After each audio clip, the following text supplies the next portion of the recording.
DM आरती सिंह सादे कपड़ों में अपनी छोटी बहन के साथ एक ऑटो रिक्शा में बैठकर मॉल में शॉपिंग करने जा रही थी।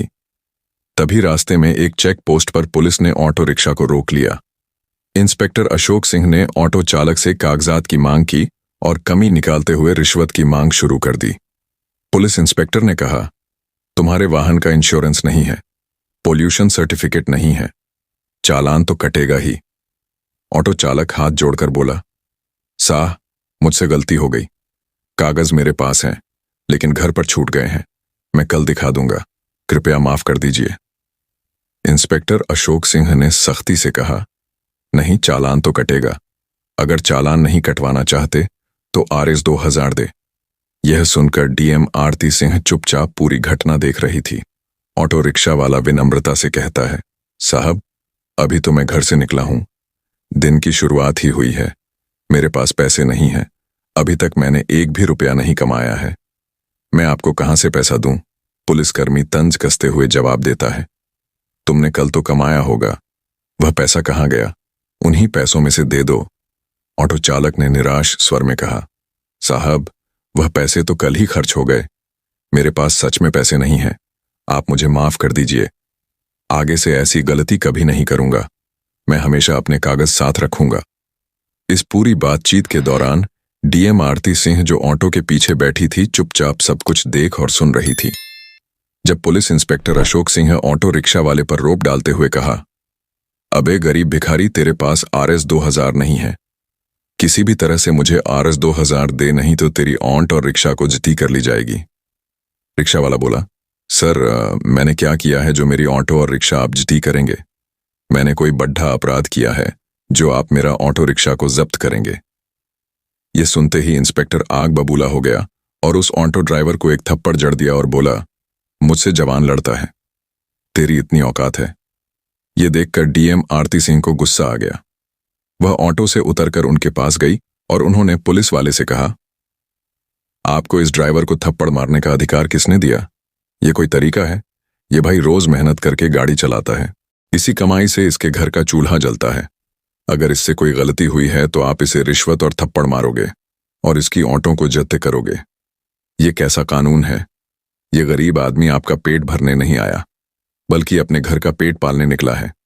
उस समय डीएम आरती सिंह नीला सलवार सूट और चप्पल पहने हुए थी और साधारण कपड़ों में थी। वे अपनी बहन ललिता के लिए कपड़े खरीदने के लिए मॉल में जा रही थीं। पुलिस वालों को लगा कि यह कोई आम आदमी है जो उनसे इस तरीके का सवाल जवाब कर रही है। आरती की बात सुनकर सब इंस्पेक्टर अशोक सिंह और भड़क गया। उसने तीखे स्वर में कहा, तू मुझे सिखाएगी कि मुझे क्या करना चाहिए? बीच में बोलने, किसने कहा ज्यादा बकवास मत कर, वरना तुझे भी हवालात दिखा दूंगा। मैं पुलिस हूं, चाहूं तो अभी गिरफ्तार कर लूं, ज्यादा अकड़ मत दिखा, समझी? अशोक सिंह को बिल्कुल अंदाजा नहीं था कि जिससे वह इस लहजे में बात कर रहा है वह दरअसल एक डीएम अधिकारी है। आरती ने शांत रहते हुए कहा, सर, आप पुलिस वाले हैं तो क्या लोगों को लूटेंगे, गरीबों से जबरन रिश्वत लेंगे? यह जो आप कर रहे हैं यह न सिर्फ गलत है बल्कि कानून के खिलाफ भी है। आरती की बात सुनकर अशोक सिंह आपा खो बैठा।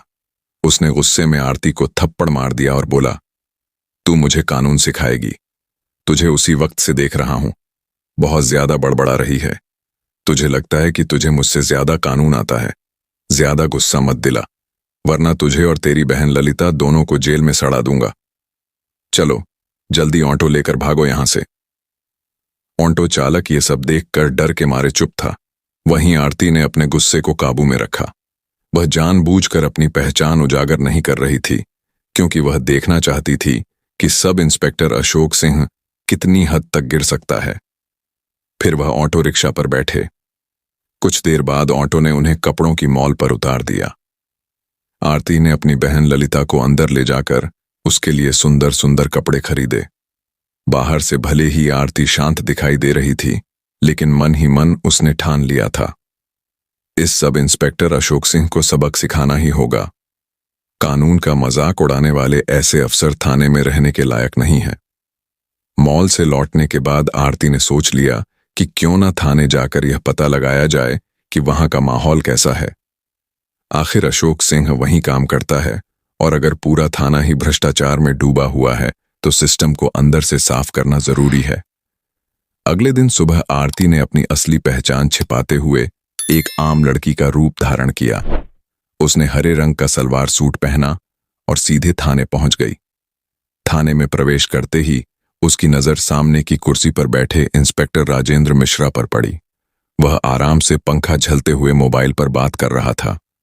आरती सीधी उसके पास गई और बोली, सर, मुझे एक रिपोर्ट लिखवानी है।